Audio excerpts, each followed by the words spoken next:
Gospel for Unreached. Our mission is to spread the good news to the whole world through the internet. Jesus commissioned his disciples to go into all the world and preach the good news to all creation. Mark 16:15. Come, let us join our hands and hearts to reach the lost and tell them the love of Jesus. Therefore, go and make disciples to all nations. Life-changing sermons in several languages, CD, DVD, MP3, and Bible tracts are available free of cost. And if you would like to learn more and get involved with our ministry or sponsor a missionary, orphan, please feel free to contact us by email at gospelunreached@yahoo.com or call us at 310-408-2823. Your comments and suggestions are very valuable to our ministry. We enjoy hearing from our visitors. Thanks for visiting. Please come back and visit us soon. May the Lord richly bless you. Thank you.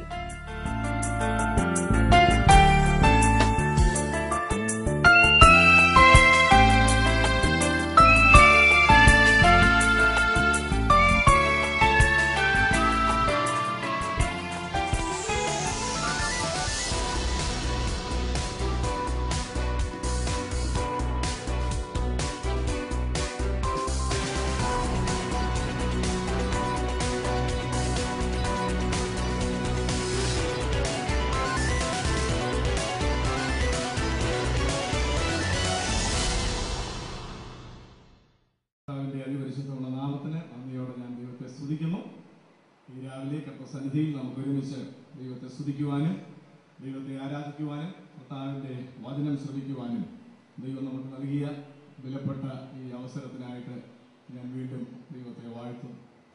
എൻ്റെ പിന്നിൽ ഈ വേദിയിൽ ഉപവിഷ്ടരായിരിക്കുന്ന ബഹുമാന്യരായ നമ്മുടെ കർത്തുദാസന്മാർ, pastor KM John, pastor TA Cherian, pastor TC Easo ആദിയായ നമ്മുടെ സഭയുടെ അപ്പോസ്തലന്മാർ, കഴിഞ്ഞ ദീർഘവർഷങ്ങൾ നമുക്ക് മുമ്പേ ഈ പെട്ടകം വിശ്വസ്തയോടെ ചുമന്ന ആദരണീയരായ ദൈവദാസന്മാരെ ഓർത്ത് ഞാൻ കർത്താവിനെ സ്തുതിക്കുന്നു.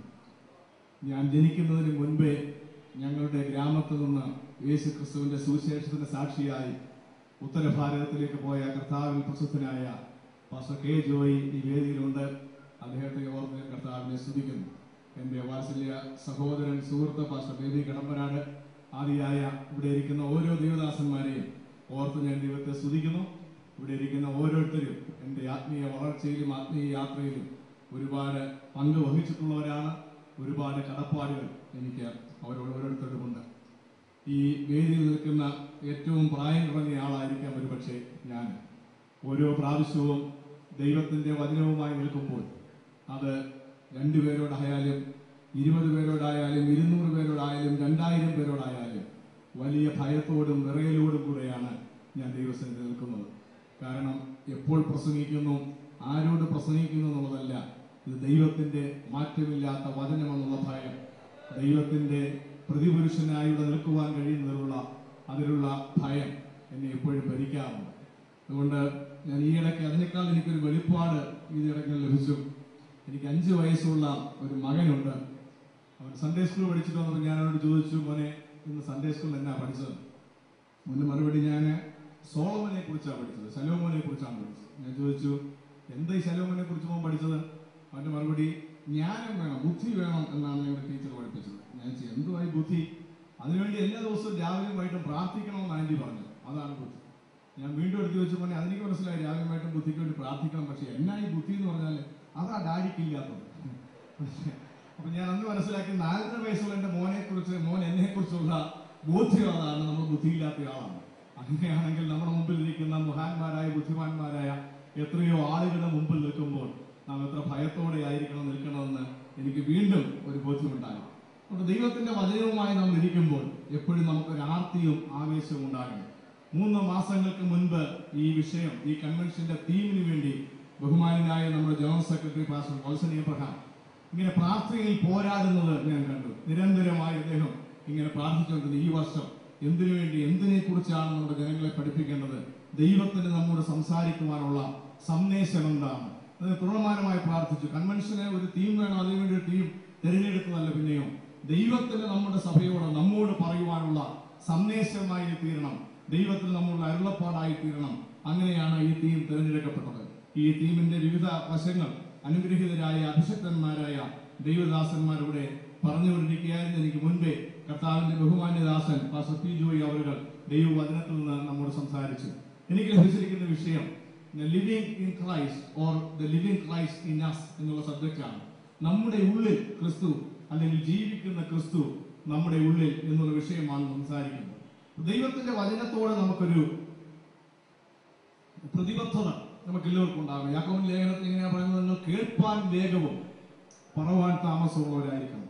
വചനം വായിക്കുന്നതിന് മുൻപേ, വചനം കേൾക്കുന്നതിന് മുൻപേ ആ ഒരു ആർത്തി നമുക്കുണ്ടാകണം. ദൈവവചനം കേൾക്കുവാൻ, വായിക്കുവാൻ, ധ്യാനിക്കുവാൻ ഉള്ള ആർത്തി. വീണ്ടും താഴോട്ട് യാക്കോബ് പറഞ്ഞെങ്ങനെയാണ്? വചനം ആർത്തിയോടെ കേൾക്കുക മാത്രമല്ല, സൗമ്യതയോടെ കൈക്കൊള്ളുകയും ചെയ്യുക. സൗമ്യതയോടെ ദൈവവചനം കൈക്കൊള്ളുക.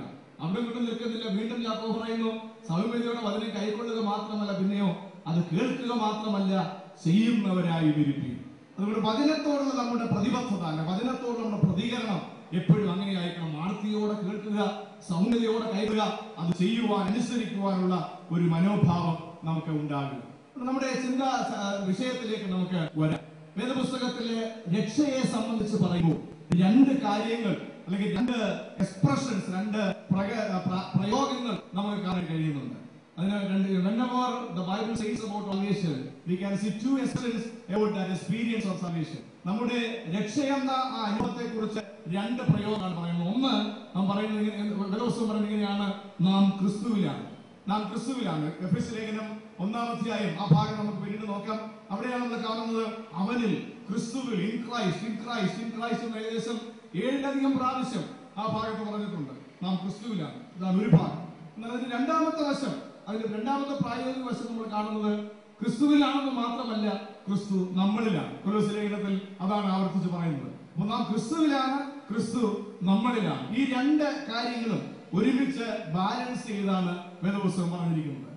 പൗലോസിന്റെ ലേഖനങ്ങൾ എല്ലാം നമ്മൾ ശ്രദ്ധിക്കുമ്പോൾ നമുക്ക് മനസ്സിലാക്കാൻ കഴിയുന്ന ലളിതമായ ഒരു കാര്യമുണ്ട്. ലേഖനത്തിന്റെ ആദ്യത്തെ ഭാഗങ്ങളിൽ ഉപദേശപരമായ, സൈദ്ധാന്തികപരമായ കാര്യങ്ങളാണ് ആദ്യത്തെ ഭാഗത്ത് പറയുന്നത്. രണ്ടാമത്തെ ഭാഗത്ത് ആ ഉപദേശകരമായ കാര്യങ്ങൾ മാത്രം തീരുന്നില്ല, അതിന്റെ പ്രായോഗിക വശങ്ങളെ കുറിച്ചാണ് പറയുന്നത്. എല്ലാ ലേഖനങ്ങളും, ഏകദേശം എല്ലാ ലേഖനങ്ങളും നമുക്കത് കാണാൻ കഴിയും. റോമാലേഖനം 1 മുതൽ 12 വരെയുള്ള അധ്യായങ്ങൾ നമുക്ക് കാണുന്നു. രക്ഷയുടെ വലുപ്പത്തെ കുറിച്ച് പറയുന്നു. രക്ഷയുടെ ലീഗലായിട്ടുള്ള, ജുഡീഷ്യലായിട്ടുള്ള എല്ലാ സംവിധാനങ്ങളെ കുറിച്ചാണ് ആദ്യത്തെ ഭാഗങ്ങൾ പറയുന്നത്. 3 വരെയുള്ള അധ്യായങ്ങളിൽ നാം എല്ലാവരും പാപം ചെയ്തു, ദൈവത്തിന്റെ തേജസ് നാം നഷ്ടപ്പെടുത്തി കളഞ്ഞു എന്ന് പറയുന്നു. 4-ാം അധ്യായത്തിലേക്ക് പാപത്തിന്റെ പ്രതിവിധിയായിട്ട് ദൈവവിശ്വാസത്താലുള്ള നീതീകരണം ലഭിക്കുന്നു. 5-ാം അധ്യായത്തിൽ നമുക്ക് കൃപയ്ക്ക് വേണ്ടി ദൈവസന്നിധിയിലേക്ക് വരുവാൻ കഴിയുന്നു. 6-ാം അധ്യായത്തിൽ യേശുവിലൂടെ ക്രൂശിക്കപ്പെട്ടിരിക്കുന്നു. 7-ാം അധ്യായത്തിൽ ന്യായപ്രമാണത്തിൽ ആശ്രയിക്കുന്ന ഒരു മനുഷ്യന്റെ വ്യർത്ഥ വിലാപങ്ങൾ നാം കേൾക്കുന്നു. 8-ാം അധ്യായത്തിൽ വിശ്വാസത്തിൽ, ആത്മാവിൽ ജീവിക്കുന്ന ഒരു മനുഷ്യന്റെ ജയഭേരി നാം കേൾക്കുന്നു. ഈ 9, 10, 11 അധ്യായങ്ങളിൽ ഈ ദൈവത്തിന്റെ പരമാധികാരത്തെ കുറിച്ച് നാം കാണുന്നു. ഇതൊക്കെ കണ്ടതിന് ശേഷം ഇത്രയും വലിയ കാര്യങ്ങൾ, രക്ഷയെ സംബന്ധിക്കുന്ന ഈ വലിയ കാര്യങ്ങളെല്ലാം പറഞ്ഞതിന് ശേഷം 12-ാം അധ്യായം ആരംഭിക്കുന്നത് ഇങ്ങനെയാണ്. അതുകൊണ്ട് പ്രിയ സഹോദരന്മാരെ, ഞാൻ ദൈവത്തിന്റെ മനസ്സിനെ ഓർപ്പിച്ച് നിങ്ങളെ പ്രബോധിപ്പിക്കുന്നത്, ഈ പറഞ്ഞ കാര്യങ്ങളെല്ലാം ശരിയായതുകൊണ്ട് നിങ്ങൾ ചെയ്യേണ്ട ചില കാര്യങ്ങളുണ്ട്. ഇങ്ങനെയാണ് ആരംഭിക്കുന്നത്. വേദപുസ്തകം പഠിക്കുമ്പോൾ നമുക്ക് മനസ്സിലാക്കാൻ കഴിയുന്ന പ്രധാനപ്പെട്ട ഒരു കാര്യമാണിത്. ഒന്ന്, നമ്മുടെ ജീവിതത്തിൽ ഉപദേശത്തിന്റെ ഒരു ബോധ്യം നമുക്ക് ആവശ്യമാണ്. അതാണ് ലേഖനങ്ങൾ നമുക്ക് നൽകുന്നത്. ഇനി ഒരു ഡോക്ടറിനൽ സ്ട്രക്ചർ നമുക്ക് ആവശ്യമുണ്ട്. അപ്പോൾ തന്നെ അത് ഉപദേശത്തിൽ മാത്രം പറഞ്ഞാൽ പോരാ, അത് ജീവിതത്തിൽ പ്രാവർത്തികമാക്കുവാൻ നമുക്ക് കഴിയണം. കുറച്ചുകൂടെ ലളിതമായിട്ട് നമുക്ക് പറഞ്ഞെങ്കിൽ മനസ്സിലാക്കാൻ പറ്റും. ഉപദേശം എന്ന് പറയുന്നത് ഒരു സ്കെലിറ്റൻ പോലെയാണ്, ഒരു ശരീരത്തിന് അസ്ഥികൂടമുള്ളത് പോലെയാണ്. എന്താണ് ഇമാജിൻ ചെയ്ത് നോക്കിയപ്പം അസ്ഥികൂടം ഇല്ലാത്ത ഒരാള് എങ്ങനെ ഇരിക്കുമെന്ന് ചിന്തിച്ചിട്ടുണ്ട്. അസ്ഥികൂടം ഇല്ലാത്ത ഒരാളുടെ സ്ഥിതി ഇങ്ങനെ മാംസവും ത്വക്കും മാത്രമേ ഉള്ള ആള് എന്തോ ചെയ്യും? ഈ ആളുകളെടുത്ത് ബക്കറ്റിലിട്ടാൽ ബക്കറ്റിന്റെ ഷേപ്പായിരിക്കും, കൊട്ടയിലിട്ടാൽ കൊട്ടയുടെ ഷേപ്പായിരിക്കും, കുട്ടകത്തിലിട്ടാൽ കുട്ടകത്തിന്റെ ഷേപ്പായിരിക്കും. എവിടെ കിടക്കുന്നു ആ ഷേപ്പിൽ കിടക്കും. അങ്ങനെയുള്ള ഒരുപാട് ആളുകൾ. അവർക്ക് ഉപദേശത്തിന് നിശ്ചയമൊന്നും വിഷയമല്ല, എവിടെ ഇടുന്നോ അവർ അവിടെ ഇടും. ന്യൂ ജനറേഷൻ ഓൾഡ് ജനറേഷൻ അതും ശരി, എവിടെ ഇട്ടാലും അവർ അവിടെ തന്നെ നിൽക്കത്തുള്ളൂ. എന്നാൽ അതുകൊണ്ട് മാത്രമാകുന്നില്ല, അത് നമുക്ക് സ്ട്രക്ചർ ഉണ്ടാക്കുന്നത്. ഉപദേശത്തിന്റെ ബോധ്യങ്ങളാണ് നമുക്ക് ഐഡന്റിറ്റി ഉണ്ടാക്കി തരുന്നത്. നാം ആരെന്ന് അറിയുന്നത് നാം വിശ്വസിക്കുന്ന വിശ്വാസ സംഹിതകളുടെ പ്രതിഫലനമാണെന്ന് നാം മറക്കരുത്. അത് ഒന്നാമത്തെ കാര്യമാണ്. അതുകൊണ്ട് ഉപദേശത്തെ കുറിച്ചുള്ള വലിയ നിശ്ചയം നമുക്കുണ്ടാകണം. നമ്മൾ എന്ത് വിശ്വസിക്കുന്നു എന്ന് ഒരാൾ രാത്രി വിളിച്ച് എഴുന്നേപ്പിച്ച് ചോദിച്ചാൽ ഞാൻ വിശ്വസിക്കുന്ന കാര്യങ്ങളെ കുറിച്ചുള്ള ബോധ്യം നമുക്കുണ്ടാകണം. രക്ഷയെ കുറിച്ചുള്ള ബോധ്യം, യേശു ആര്, പരിശുദ്ധാത്മാവെന്ന് പറഞ്ഞാൽ ആരാണ് തുടങ്ങിയ അടിസ്ഥാനപരമായ കാര്യങ്ങളെ കുറിച്ചുള്ള ബോധ്യം നമുക്കുണ്ടാകണം. എന്നാൽ അത് മാത്രം മതിയോ? ഇനി ഉപദേശം മാത്രമുള്ള ഒരാളെന്ന് ചിന്തിച്ചാൽ അപ്പൊ സ്കെലിറ്റനാണ് അദ്ദേഹം. സ്കെലിറ്റൻ നല്ല സ്ട്രക്ചർ ഉണ്ട്. എന്നാൽ ഇതിന്റെ മറ്റേ വശം നമ്മൾ ചിന്തിച്ച് നോക്കിയേ, ഈ സ്കെലിറ്റൻ മാത്രം ആളെ കാണാൻ നിങ്ങൾക്ക് എന്തോ തോന്നും? സ്കെലിറ്റനെ കാണാൻ നമുക്ക് ഷെയ്ക്കാൻഡി കൊടുക്കാൻ തോന്നും, കെട്ടിപ്പിടിച്ച് ഹഗ് ചെയ്യാൻ തോന്നും. എന്താ കാര്യം? സ്കെലിറ്റനെ കാണുമ്പോഴേ നമുക്ക് പേടിയാണ്. എന്താ കാര്യം അറിയാം? അതിനെ കാണാൻ ഈ സ്കെലിറ്റനെ അല്ലെങ്കിൽ ഈ അസ്ഥികൂടത്തെ ആകർഷകമാക്കി തീർക്കുന്നത് അതിന്റെ തൊക്കും അതിന്റെ മാംസമുള്ള ഭാഗമാണ്. അതിനെ നമുക്ക് ജീവിതം എന്ന് വിളിക്കാം. അപ്പൊ ഈ അസ്ഥികൂടം മാത്രമുള്ള ഒരാളിനെ കാണുമ്പോൾ ആളുകൾ ഓടി രക്ഷപ്പെടും. എന്താ കാര്യം? ഇത് ഭയാനകമാണ്, ഇത് വളരെ ഭീതിപ്പെടുത്തുന്നതാണ്. അതുകൊണ്ട് അവർ നിൽക്കുന്നില്ല. പക്ഷേ അതിനകത്ത് ജീവിതത്തിന്റെ അല്ലെങ്കിൽ തൊക്കും മാംസവും ചേരുമ്പോൾ മാത്രമേ അത് ആകർഷകമായി തീരുന്നു. അപ്പൊ ജീവിതം കൂടാത്ത ഉപദേശം ഭയാനകമായ ജീവിതമാണ്. നമ്മുടെ പള്ളിയിൽ വരാതെ ഓടി രക്ഷപ്പെടുന്നത് പക്ഷേ ഉപദേശത്തിന്റെ നിശ്ചയം നമുക്കുണ്ടാകും, പക്ഷെ ജീവിതത്തിൽ പ്രാവർത്തികമാക്കുവാൻ നമുക്ക് കഴിയുന്നില്ല എന്നുള്ളതാണ്. ഇത് രണ്ടും ഒരുപോലെ ആയിരിക്കും, രണ്ടും ബാലൻസ് ചെയ്യുവാൻ നമുക്ക് കഴിയണം. അതാണ് പൗലോസിന്റെ ലേഖനങ്ങളിൽ അല്ലെങ്കിൽ വിശുദ്ധ വേദപുസ്തകം നമ്മെ പഠിപ്പിക്കുന്ന കാര്യം. നമ്മുടെ ആദ്യത്തെ ഭാഗത്തേക്ക് വരാം. We are in Christ. നമ്മൾ ക്രിസ്തുവിലാണ്. ക്രിസ്തുവിലായതുകൊണ്ട് നമുക്ക് എന്തെല്ലാം അനുഗ്രഹങ്ങൾ ലഭിക്കുന്നു എന്നുള്ള കാര്യം നമുക്ക് കാണണം. നാം രക്ഷിക്കപ്പെടുമ്പോൾ എന്താണ് വാസ്തവത്തിൽ നമുക്ക് സംഭവിക്കുന്നത്? രക്ഷയെക്കുറിച്ച് നമുക്ക് എല്ലാവർക്കും അറിയാവുന്ന കാര്യമുണ്ട്. നാം സ്വർഗത്തിൽ പോകാൻ തയ്യാറായിരിക്കുകയാണ്. പക്ഷെ മനസ്സിലാക്കണം, രക്ഷ salvation is not only just going to heaven, but God heaven is coming into us. അതാണ് വാസ്തവത്തിൽ രക്ഷ എന്ന് പറയുന്നത്. നാം സ്വർഗത്തിൽ പോകുന്നത് മാത്രമല്ല, സ്വർഗം ദൈവം നമ്മുടെ ഉള്ളിലേക്ക് വരുന്നവർക്ക് രക്ഷിക്കപ്പെടുമ്പോൾ അതാണ് സംഭവിക്കുന്നത്. നാം ക്രിസ്തുവിലായിത്തീരുന്നു. എഫെസ്യ ലേഖനം 1-ാം അധ്യായം 3 മുതൽ 14 വരെയുള്ള വാക്യങ്ങളാണ്. സുദീർഘമായ ഒരു ഭാഗമാണ്, എല്ലാം വായിച്ചു തീർക്കാൻ പറ്റുന്നില്ല. ഞാൻ അത് പറഞ്ഞു പോകാം. നിങ്ങളുടെ വേദപുസ്തകം തുറന്നു വെക്കുക. ആ ഭാഗം നമ്മൾ കാണുന്നുണ്ട്. 6-7 കാര്യങ്ങൾ അവിടെ കാണാൻ കഴിയുന്നുണ്ട്. എല്ലാം നമുക്ക് പറയാൻ സമയമില്ല. എങ്കിൽ 1-2 കാര്യങ്ങൾ നമുക്ക് അവിടെ നോക്കാം. എഫെസ്യ ലേഖനം 1-ാം അധ്യായം 3 മുതൽ 9-10 വരെയുള്ള വാക്യം നമ്മൾ കാണുന്നു. സ്വർഗ്ഗത്തിലെ സകല ആത്മീയ അനുഗ്രഹത്താൽ നമ്മെ ക്രിസ്തുവിൽ അനുഗ്രഹിച്ചിരിക്കുന്ന നമ്മുടെ കർത്താവായ യേശു ക്രിസ്തുവിന്റെ ദൈവവും പിതാവുമായവൻ വാഴ്ത്തപ്പെട്ടവൻ. നാം തന്റെ സന്നിധിയിൽ വിശുദ്ധരും നിഷ്കളങ്കരുമാകേണ്ടതിന് ലോക സ്ഥാപനത്തിന് മുമ്പേ നമ്മെ അവനിൽ തിരഞ്ഞെടുക്കുകയും ദൈവം നമ്മെ സ്വർഗത്തിലെ സകല വാസസ്ഥല അനുഗ്രഹങ്ങളാൽ നിറച്ച സ്വർഗത്തിൽ ഇരുത്തിയിരിക്കുന്നു. 2, അത് മാത്രമല്ല, അവൻ നമ്മെ മുന്നമേ തിരഞ്ഞെടുത്തു. ലോക സ്ഥാപനത്തിന് മുമ്പേ ദൈവം നമ്മെ തിരഞ്ഞെടുത്തു. അടുത്ത കാര്യം 3-ാം വാക്യം, അവനിൽ തിരുഹിതത്തിന്റെ പ്രസാദപ്രകാരം യേശു ക്രിസ്തു മുഖാന്തരം നമ്മെ ദത്തെടുക്കേണ്ടതിന് അവൻ പ്രിയനായവനിൽ നമുക്ക് സൗജന്യമായി നൽകിയ തന്റെ കൃപാമഹത്വത്തിന്റെ പുകഴ്ചയ്ക്കായി സ്നേഹത്തിൽ നമ്മെ മുൻനിർവഹിക്കുകയും ചെയ്തുവല്ലോ. ഇത് സുദീർഘമായ ഒരു വാചകമാണ്. അതുകൊണ്ടൊക്കെ പറഞ്ഞു പോകാൻ ഇച്ചിരി പ്രയാസം. നമുക്ക് തൊട്ട് പോയി നോക്കാം. എന്താ സംഭവിക്കുന്നത്? അവിടെ ദൈവം നമ്മെ തിരഞ്ഞെടുത്തു, അവൻ നമ്മെ വിളിച്ചു. അത് മാത്രമല്ല, അതിക്രമങ്ങൾ 7-ാം വാക്യം വരുമ്പോൾ അതിക്രമങ്ങളുടെ മോചനം നമുക്ക് ലഭിച്ചു. നമുക്ക് ലഭിച്ച ഏറ്റവും വലിയ അനുഗ്രഹം എന്താണെന്ന് അറിയാമോ? പുതിയ നിയമത്തിലെ ആദ്യത്തെ വാഗ്ദത്തം. പുതിയ നിയമത്തിലെ ആദ്യത്തെ വാഗ്ദത്തം മത്തായി സുവിശേഷം 1-ാം അധ്യായം 21-ാം വാക്യമാണ്. അവൻ തന്റെ ജനത്തെ തങ്ങളുടെ പാപങ്ങൾ വിടുവിക്കാതിരിക്കൊണ്ട് നീ അവന് യേശു എന്ന് പേരിടണം. പാപമോചനമാണ് പുതിയ നിയമം വാഗ്ദാനം ചെയ്ത ഏറ്റവും വലിയ അനുഗ്രഹം. പാപം മോചിക്കപ്പെട്ടു എന്നുള്ളതാണ് നമ്മുടെ ഏറ്റവും വലിയ അനുഗ്രഹം. അത് നമ്മൾ മറക്കരുത്. ഒന്നാമതായിട്ട് നമുക്ക് ലഭിച്ച കാര്യം അതാണ്. 2-ാമത്തെ കാര്യമായി 7-ാം വാക്യത്തിന്റെ 2-ാമത്തെ ഭാഗം, അതിക്രമങ്ങളുടെ മോചനമെന്ന വീണ്ടെടുപ്പ് നമുക്കുണ്ട്. എന്താ? നമ്മളെ മോചിപ്പിച്ചു, പാപം ക്ഷമിച്ചു തരിക മാത്രമല്ല, പാപത്തിന് അടിമകളായിരുന്ന നമ്മെ അവൻ വിലയ്ക്ക് വാങ്ങി സ്വതന്ത്രരായി വിട്ടയച്ചു. നമ്മെ സ്വതന്ത്രരായി വിട്ടയച്ചതിന് വേണ്ടി ദൈവം കൊടുത്ത വിലയെ കുറിച്ചാണ് അവിടെ പറയുന്നത്. അവന്റെ രക്തം മുഖാന്തരം നമുക്ക് വേണ്ടി ഒരു പെസഹ കുഞ്ഞാട് അറുക്കപ്പെട്ടു. പത്രോസിനെ കുറിച്ച് പറയുന്നത് വെള്ളി, പൊന്ന് മുതലായ അഴിഞ്ഞു പോകുന്ന വസ്തുക്കളെ കൊണ്ടല്ല ദൈവം നമ്മെ വീണ്ടെടുത്തത്, പിന്നെയോ നിർദോഷവും നിഷ്കളങ്കവുമായ കുഞ്ഞാടിന്റെ വിലയേറിയ രക്തം നിമിത്തമാണ് നാം വീണ്ടെടുക്കപ്പെട്ടു. ഇതിനേക്കാൾ വലിയ അനുഗ്രഹം, അത്ഭുതം ഒരിക്കലും നമ്മുടെ ജീവിതത്തിൽ വീണ്ടും സംഭവിക്കാനില്ല. 8-ാമത്തെ വാക്യത്തിലേക്ക് വരുമ്പോൾ വീണ്ടും മറ്റൊരു അനുഗ്രഹത്തെ കുറിച്ച് പറഞ്ഞു, ക്രിസ്തുവിലായവരുടെ അനുഗ്രഹത്തെ കുറിച്ച്. 8-ാമത്തെ വാക്യം, അത് അവൻ നമുക്ക് ധാരാളമായി കാണിച്ച കൃപാദന പ്രകാരം സകല ജ്ഞാനവും വിവേകവുമായി നൽകി നൽകിയിരിക്കുന്നു. നോക്കി അവിടുത്തെ പദപ്രയോഗം according to his grace and riches. ദൈവത്തിന്റെ കൃപയിൽ നിന്ന് മാത്രമല്ല, പിന്നെയോ കൃപ പ്രകാരമാണ് ദൈവം നമ്മെ അനുഗ്രഹിച്ചത്. എന്താണ് അതിന്റെ അർത്ഥം? നമ്മളൊക്കെ ആളുകൾക്ക് സഹായം ചെയ്യാറുണ്ട്. നമ്മൾ സഹായം ചെയ്യുന്നത് നമുക്കുള്ളതിൽ നിന്ന് എടുത്തു കൊടുക്കുകയാണ് ചെയ്യുന്നത്.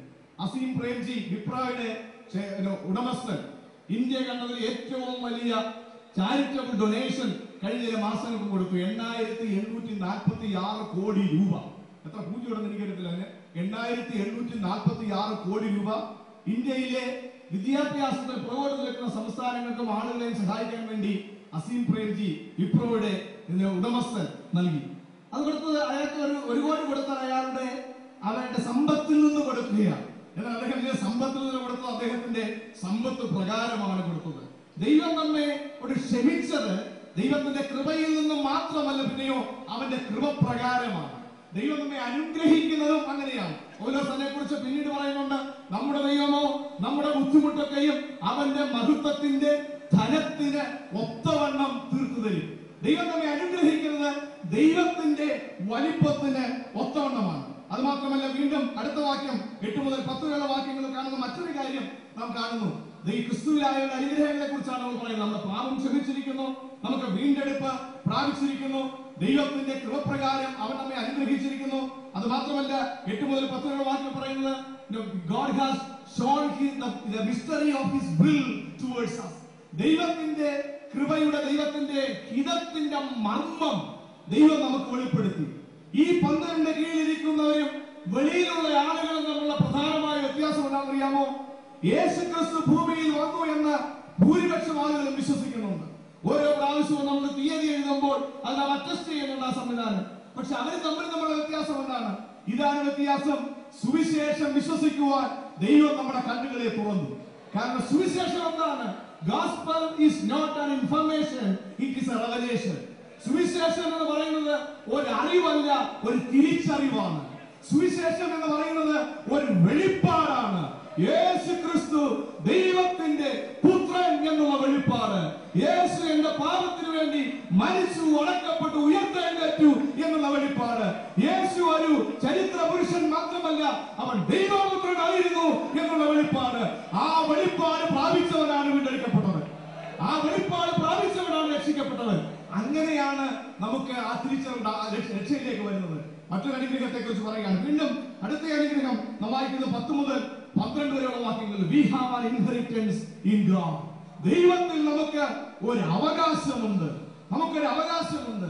ആ അവകാശം ഈ വർത്തമാനകാലത്തിലുമുണ്ട്, വരുവാനുള്ള ലോകത്തിലുമുണ്ട്.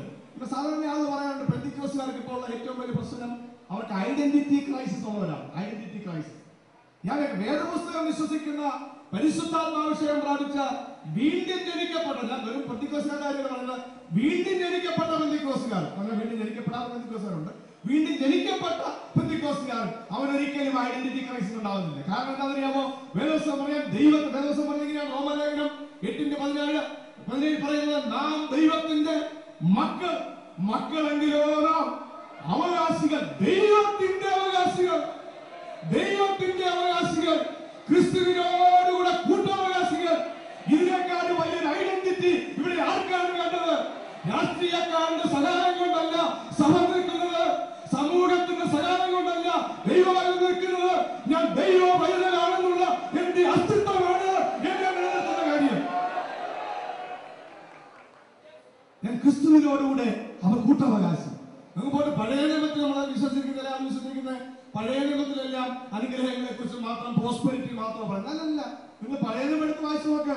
ജെനസിസ്, ഉൽപ്പത്തി പുസ്തകം 15-ാം അധ്യായം ദൈവം അബ്രഹാമിനെ കണ്ട് പറയണം, അബ്രഹാമേ, ഞാൻ നിന്റെ അതിമഹത്തായ പ്രതിഫലവും നിന്റെ പരിചയമാകുന്നു. അബ്രഹാമിന്റെ മറുപടി, കർത്താവേ, ഈ ദമ്മശേഖരനായ ഏരിയ സമീപങ്ങളെല്ലാം കൊണ്ടുപോകും. എനിക്ക് ശേഷം ആരുമില്ല. ഇതാ നമ്മുടെ സ്ഥിതി പലപ്പോഴും. ബാക്കിയെല്ലാം ദൈവം സൗഖ്യമാക്കാൻ പോകുന്നത് നമ്മൾ ചാടി എഴുന്നേക്കും.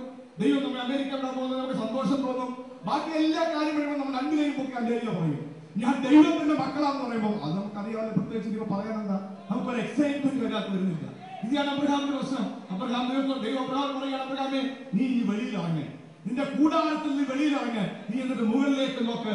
നിന്റെ സന്തതിയെ ഞാൻ ആകാശ നക്ഷത്രങ്ങളെ പോലെയും ഭൂമിയെ മണൽപ്പരി പോലെയാക്കും. നിന്റെ പരിമിതികളുടെ കൂടാരങ്ങളിൽ നിന്ന് ഇന്ന് നീ വെളിയിലിറങ്ങ്. ദൈവത്തിന്റെ വാക്യത്തിന്റെ വിശാലത നീ കാണുക. നീ ദൈവത്തിന്റെ മകനാണ്, ദൈവത്തിന്റെ മകളാണ്, ദൈവത്താൽ വിളിക്കപ്പെട്ടവരാണ്. സുവിശേഷത്തിന്റെ മർമ്മം നിനക്ക് വേണ്ടി വെളിപ്പെടുത്തപ്പെട്ടതാണെന്നുള്ള ബോധ്യം ഈ പകൽക്കാലം IPC-കാർക്കുണ്ടാകട്ടെ. സംഖ്യാപുസ്തകം 18:20 അഹരോനോട് ദൈവം പറയുകയാണ്, ഈ ഉള്ള എല്ലാ കാര്യത്തിലും എല്ലാ ആളുകൾക്കും ഗോത്രങ്ങളിൽ അവർക്ക് അധികം കൊടുക്കാൻ ഇതിൽക്കാർക്ക് ഒരു അവകാശമില്ല. അവിടെ നിൽക്കൊന്നും കിട്ടാൻ പോകുന്നില്ല. പക്ഷേ വേറൊരു കാര്യം ഞാൻ പറയാം, ഈ സകലത്തിന്റെ ഉടമസ്ഥനായ ഞാൻ നിങ്ങളുടെ അവകാശമാണ്. ദൈവം തന്നെ സഹോദരാണ് നമ്മുടെ അവകാശം. സകലത്തിന്റെ ഉടമസ്ഥനായ ദൈവമാണ് നമ്മുടെ അവകാശം. ഇതാണ് വി ആർ ഇൻ ക്രൈസ്റ്റ് എന്ന് പറയുമ്പോൾ നമുക്കുണ്ടാകുന്ന സന്തോഷം. നമ്മൾ ക്രിസ്തുവിലാണ് എന്ന് പറയുമ്പോൾ നമ്മളെ ത്രസിപ്പിക്കുന്ന, ആവേശഭരിതരാക്കുന്ന കാര്യം എന്താണെന്നറിയാമോ? ഇതാണ് രക്ഷയുടെ പൂർണ്ണത. ഇതാണ് നാം അനുഭവിക്കുന്ന സന്തോഷം. നമ്മുടെ പാപം ക്ഷമിച്ചു, നമുക്ക് വീണ്ടെടുപ്പ് പ്രാപിച്ചു. ദൈവത്തിന്റെ മഹിമ, ദൈവത്തിന്റെ മഹത്വത്തിന്റെ മർമ്മം അവൻ നമുക്ക് വെളിപ്പെടുത്തി. അത് മാത്രമല്ല, ദൈവത്തിന്റെ കൃപപ്രകാരം അവൻ നമ്മെ അനുഗ്രഹിച്ചു. അവന്റെ അവകാശികളാക്കി നാം തീർത്തു. ഇതാണ് ഇതിന്റെ സൈദ്ധാന്തികപരമായ കാര്യം. ഇതെല്ലാം സന്തോഷമുള്ള കാര്യം. എന്നാൽ ഇതല്ല എനിക്ക് പറയാനുള്ള കാര്യം. അതിന്റെ രണ്ടാമത്തെ ഭാഗമാണ് നമുക്ക് പറയാനുള്ളത്. So we are in Christ. അത് നമുക്ക് മനസ്സിലായി. Christ in us. Colossians chapter 1:27. കൊലോസ്യ ലേഖനം 1:27 അവരോട് ജാതികളുടെ ഇടയിൽ ഈ മർമ്മത്തിന്റെ മഹിമാതലം എന്തെന്ന് അറിയിപ്പാൻ ദൈവത്തിന് ഇഷ്ടമായി. ആ മർമ്മം മഹത്വത്തിന്റെ പ്രത്യാശയായ ക്രിസ്തു നിങ്ങളിൽ ഇരിക്കുന്നു എന്നുള്ളത് തന്നെ. മഹത്വത്തിന്റെ പ്രത്യാശയായി ക്രിസ്തു നിങ്ങളിൽ ഇരിക്കുന്നു. ഇതാണ് ആ മർമ്മം. ക്രിസ്തു നമ്മളിൽ ഇരിക്കുന്നു. അങ്ങനെ ക്രിസ്തു നമ്മുടെ ഉള്ളത്തിൽ വരുമ്പോൾ എന്നാ സംഭവിക്കുന്നത്? അപ്പൊ 2 കൊരിന്ത്യർ 5:17 നമുക്ക് എല്ലാവർക്കും കാണാൻ അറിയുന്ന വാക്കാണ്. പറയാമോ? 2 കൊരിന്ത്യർ 5:17 ഒരുവൻ ക്രിസ്തുവിലായാൽ അവൻ is a man in Christ, he is a new creation. ഒരു മനുഷ്യൻ ക്രിസ്തുവിലായാൽ അവൻ പുതിയ സൃഷ്ടിയാണ്. ആത്മീയ ജീവിതം എന്ന് പറയുന്നത് ഒരു എത്തിച്ചേരലല്ല, അത് നിരന്തരമായ ഒരു യാത്രയാണ്. നമ്മൾ രക്ഷിക്കപ്പെട്ടു, സ്നാനപ്പെട്ടു, അഭിഷേകം പ്രാപിച്ചു എന്ന് പറയുമ്പോൾ തീരുന്ന ഒരു കാര്യമല്ല. പിന്നെയോ അരുമനാഥന്റെ പിന്നാലെ അവന്റെ കാൽച്ചുവടുകളെ പിന്തുടരുന്ന തുടർമാനമായ ഒരു യാത്രയാണ്. ഈ യാത്രയിൽ ഓരോ ദിവസവും നമുക്ക് രൂപാന്തരം സംഭവിച്ചുകൊണ്ടിരിക്കുകയാണ്. പൗലോസ് പറയുന്ന 1 കൊരിന്ത്യർ ലേഖനം 13:11 ഞാൻ ശിശുവായിരുന്നപ്പോൾ ശിശുവിനെ പോലെ സംസാരിച്ചു, ഞാൻ ശിശുവിനെ പോലെ ചിന്തിച്ചു, ശിശുവിനെ പോലെ നിരൂപിച്ചു. ഞാൻ പുരുഷനായ ശേഷമോ ശിശുവിന്റെ ഭാഗങ്ങളെല്ലാം ഉപേക്ഷിച്ചു കളഞ്ഞു. നമ്മുടെ ഏറ്റവും വലിയ പ്രശ്നം, നമ്മുടെ സഭയിലെ 20 വർഷമായ ശിശു, 50 വർഷമായ ശിശു എല്ലാം ഉണ്ട്. നമ്മുടെ എങ്ങനെ ശിശുക്കളൊക്കെ ഉള്ള പ്രശ്നം എപ്പോഴും അവരിങ്ങനെ വണ്ടിക്കൊണ്ടിരിക്കും. സാറേ ഈ കുട്ടി എന്നെ നുള്ളി, സാറേ ആ കുട്ടി എന്നെ നോക്കി ചിരിച്ചു, മറ്റേ കുട്ടി എന്നെ നോക്കി കണ്ണുരുട്ടി കാണിച്ചു. നമ്മുടെ സഭകളൊക്കെ നോക്കി എന്നാ നമ്മുടെ പ്രധാനപ്പെട്ട പ്രശ്നം? നമ്മൾ പലരും വളർന്നിട്ടില്ല എന്നുള്ളതാണ്. അയ്യോ എനിക്ക് ബാറ്റ് കിട്ടിയില്ല, ഇവിടെ സ്വാഗതം പറഞ്ഞ പേര് പറഞ്ഞില്ല, പാസ്റ്റർ എന്നെ നോക്കി ചിരിച്ചില്ല.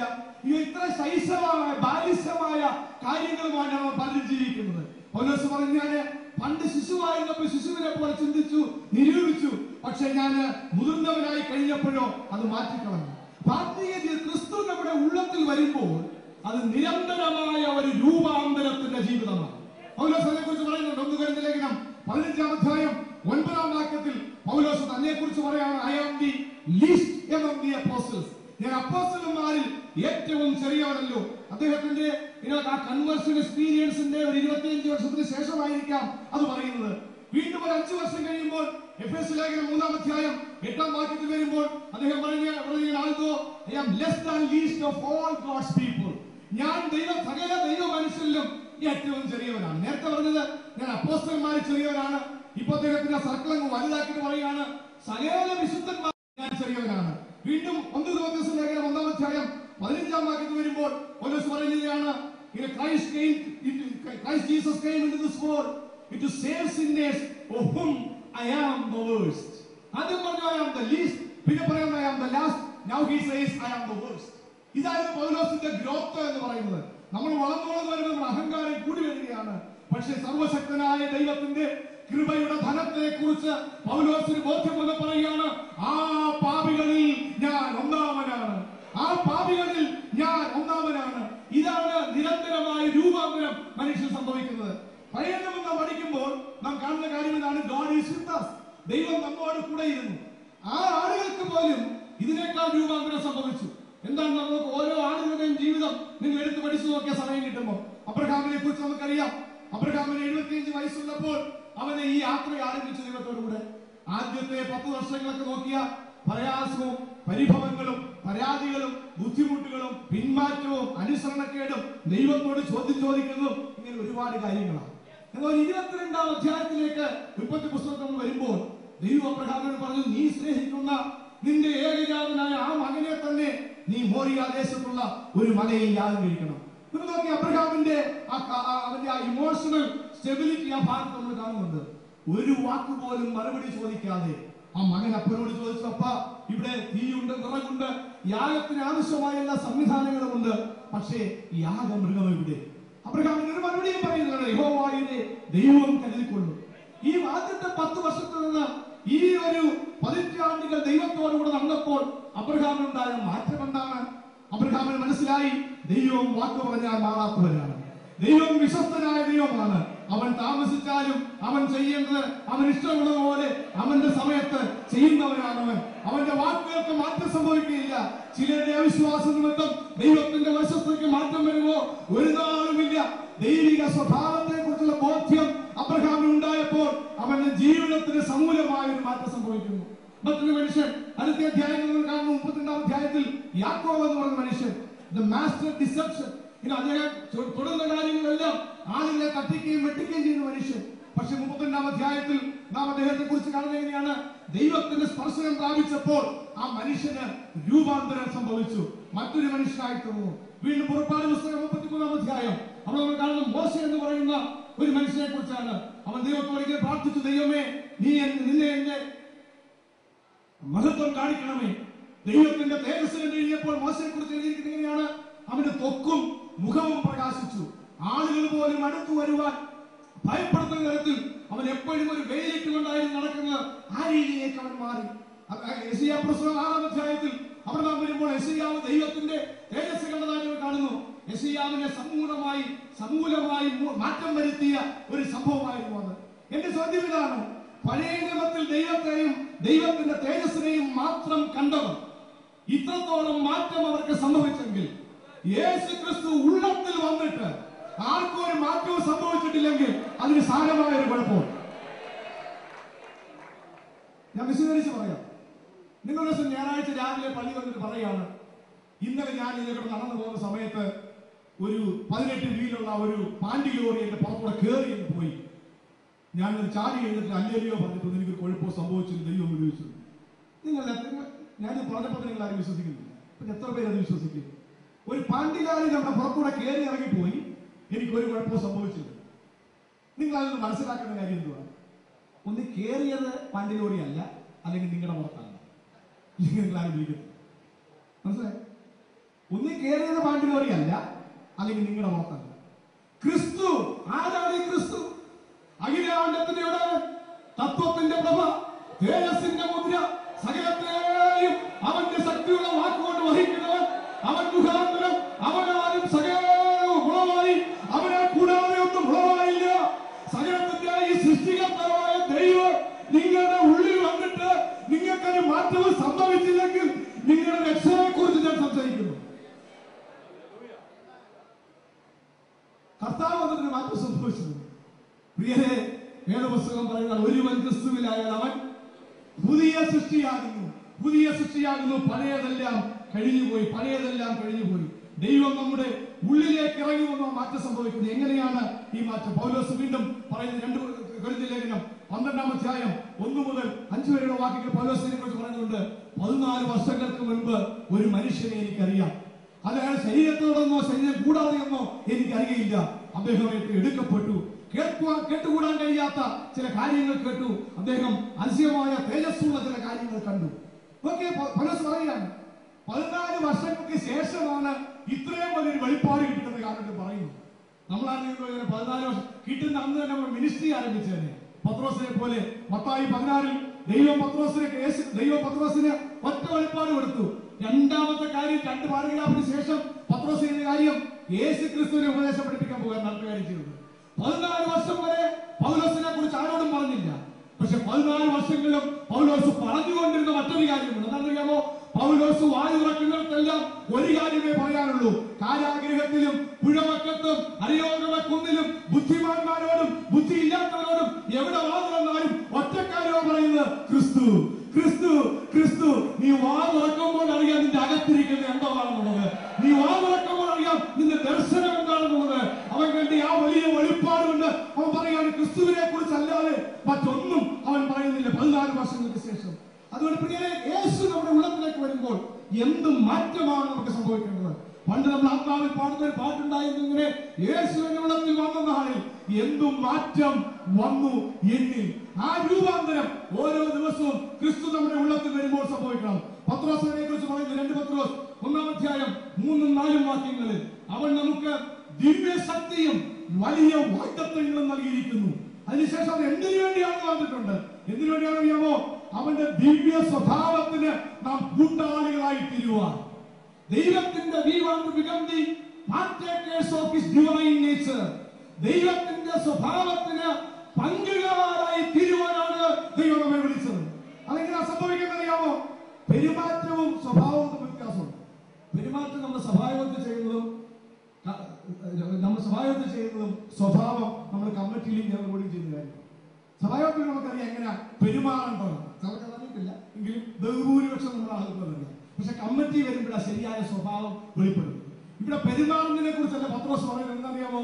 സ്വഭാവത്തെ കുറിച്ചാണ്. എങ്ങനെയാണ്? we want to become the partakers of his divine nature. ദൈവത്തിന്റെ സ്വഭാവത്തിന്റെ കൂട്ടാളികളായി നാം തീരണം. നമ്മുടെ ഉള്ളിൽ ഈ രൂപാന്തരം സംഭവിക്കുകയാണ്. യേശു നമ്മുടെ ഉള്ളത്തിൽ വന്നപ്പോൾ നമുക്ക് രൂപാന്തരം സംഭവിക്കുകയാണ്. ആ രൂപാന്തരത്തിന്റെ ക്ലൈമാക്സിനെ കുറിച്ച് 1 യോഹന്നാൻ 3:1-2 വാക്യങ്ങളുണ്ട്. അതുകൂടെ പറഞ്ഞ് ഞാൻ അവസാനിപ്പിക്കാം. 1 യോഹന്നാൻ 3:1-2 എങ്ങനെയാണ് പറയുന്നത്? നമുക്ക് എല്ലാവർക്കും അറിയാവുന്ന വാക്യമാണത്.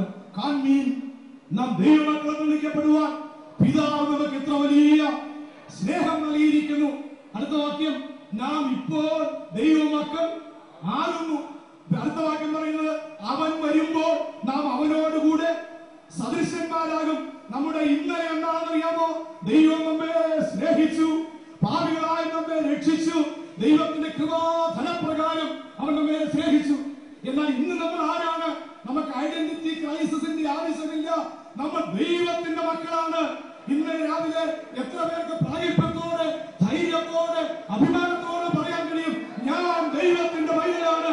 കരങ്ങൾ ഉയർത്തി നമുക്ക് പറയാൻ, ഞാൻ ഒരു ദൈവത്തിന്റെ പൈതലാണ്. അതാണ് എന്റെ വർത്തമാനകാലം. ലോകം ധരിച്ചാലും ആനന്ദം പറഞ്ഞാലും എനിക്ക് പറയാനുള്ള കാര്യം ഞാൻ ദൈവത്തിന്റെ മകനാണെന്നുള്ളതാണ്. അതുകൊണ്ട് തീർന്നില്ല. ഇനി ഒരു ഭാവി കാലം നമുക്ക് വരുന്നുണ്ട്. ഈ രൂപാന്തരം ഓരോ ദിവസവും നമ്മുടെ ഉള്ളത്തിൽ സംഭവിച്ച് യേശു വരുമ്പോൾ യോഹന്നാൻ പറയാണ്, അവൻ വരുമ്പോൾ നാം അവനെ പോലെ ആയിത്തീരും. ഇതാണ് സഭയുടെ പ്രത്യാശ. ഇതാണ് ഒരു ഭക്തന്റെ ഭാവിയെ കുറിച്ചുള്ള അവന്റെ പ്രത്യാശ. ഇതാണ്, ഞാൻ യേശുവിനെ പോലെ ആയിത്തീരും. ഇതാണ് ക്രിസ്തീയ ജീവിതം എന്ന് പറയുന്നത്. Living Christ in us. യേശു നമ്മുടെ ഉള്ളത്തിൽ വരുന്നു. യേശു നമ്മെ രൂപാന്തരപ്പെടുത്തുന്നു. അവനെ പോലെ നാം ആയിത്തീരുന്നു.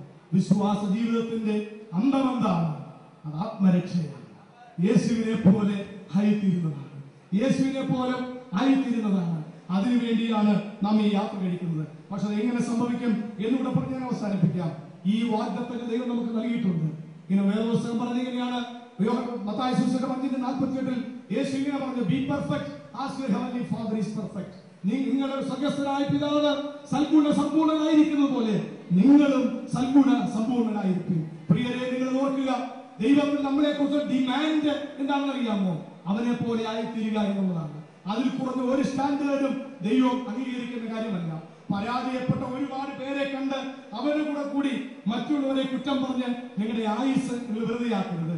ഞങ്ങളുടെ പഴയ അപ്പച്ചന്മാര് പറയുന്ന ഒരു തമാശ കേട്ടിട്ടുണ്ട്. മത്തായി നീ ജയിച്ചോ എന്ന് ചോദിച്ചാൽ തോമാച്ചൻ തോറ്റുപോയി എന്നാ പറയുന്നത്. മത്തായി നീ ജയിച്ചോ എന്നാ ചോദ്യം. അവൻ പറയുന്നത് തോമാച്ചൻ തോറ്റുപോയെന്നാ. തോറ്റ ഒരുപാട് തോമാച്ചന്മാരുണ്ട്. അവരുടെ കൂടെ കൂടാനല്ല ദൈവം നമ്മെ വിളിച്ചിരിക്കുന്നത്. വേദപുസ്തകം പറയുകയാണ്, ലേഖനം 11-ാം അധ്യായം, വീരന്മാരുടെ നീണ്ട പട്ടിക. അബ്രഹാം, ഇസഹാക്ക്, ജോസഫ് തുടങ്ങി എല്ലാ ആളുകളെയും പറഞ്ഞ് ഇങ്ങനെ കൊണ്ടുവന്ന് നിർത്തിയിട്ട് അവസാനം പറഞ്ഞ് എങ്ങനെയാണ് 12-ാം അധ്യായം ആരംഭിക്കുന്നത്? എങ്ങനെയാണ്? അതുകൊണ്ട് ഈ പറയുന്ന ആളുകളെല്ലാം നല്ല ആളുകളാണ്. അബ്രഹാം വിശ്വാസികളുടെ പിതാവാണ്. ദാവീദ് ദൈവത്തിന്റെ ഹൃദയപ്രകാരമുള്ളവരാണ്. ഈ പറയുന്ന ആളുകൾ ബുദ്ധിമാന്മാരാണ്. ഒരുപാട് നല്ല ഗുണങ്ങളുണ്ട്. പക്ഷെ അവരാരും നമ്മുടെ മാതൃകാ പുരുഷന്മാരല്ല. നമ്മുടെ മാതൃകാ പുരുഷൻ ഒരേ ആളേ ഉള്ളൂ, അത് യേശുവാണ്. അവൻ സകലത്തിലും വിജയിച്ചവനാണ്, പിതാവിന്റെ ഇഷ്ടം പൂർത്തീകരിച്ചവനാണ്. ഇതാ സകലവും നിവൃത്തിയായി എന്ന് പറഞ്ഞാണ് യേശു അവസാനിപ്പിച്ചത്. പ്രിയരെ, നമ്മുടെ വെല്ലുവിളി നമുക്ക് മുമ്പിലുള്ളത് അവനെ പോലെ ആയിത്തീരുക എന്നുള്ളതാണ്. ഇന്ന് ക്രിസ്തുവിനാൽ സ്നേഹിക്കപ്പെട്ടവർ, യേശു ക്രിസ്തുവിലായിരിക്കുന്നവർ, യേശു ക്രിസ്തു ഉള്ളിൽ വന്നവർ നിരന്തരമായി രൂപാന്തരത്തിലൂടെ പോയി കർത്താവിനെ പോലെ ആയിത്തീരുവാൻ ഇന്ത്യ പെന്തക്കോസ്ത് ദൈവസഭയിലെ മുഴുവൻ ആളുകളും, ഇന്ത്യ പെന്തക്കോസ്ത് ദൈവസഭയിലെ മുഴുവൻ ശുശ്രൂഷകന്മാരും മറ്റുള്ളവർ നമ്മളെ കാണുമ്പോൾ ഇവർ യേശുവിനെ പോലെ ഇരിക്കുന്നു. അന്ത്യോക്യയിലുള്ളവർ ശിഷ്യന്മാരെ കണ്ടവരെ ക്രിസ്ത്യാനികളെന്ന് വിളിച്ചതുപോലെ മറ്റൊരു ഐഡന്റിറ്റിയുടെ ആവശ്യം നമുക്കില്ല. ദൈവമക്കളെന്ന് മറ്റുള്ളവർ നമ്മളെക്കുറിച്ച് സാക്ഷ്യം പറയുന്ന രീതിയിൽ ഈ രൂപാന്തരത്തിന് ക്രിസ്തുവിന്റെ സ്വഭാവത്തിന് അനുരൂപനായി ജീവിപ്പാൻ ദൈവം നമ്മെ സഹായിക്കട്ടെ എന്ന് പറഞ്ഞുകൊണ്ട് ഞാൻ വാക്ക് നിർത്തുന്നു. ദൈവം നിങ്ങളെ അനുഗ്രഹിക്കും.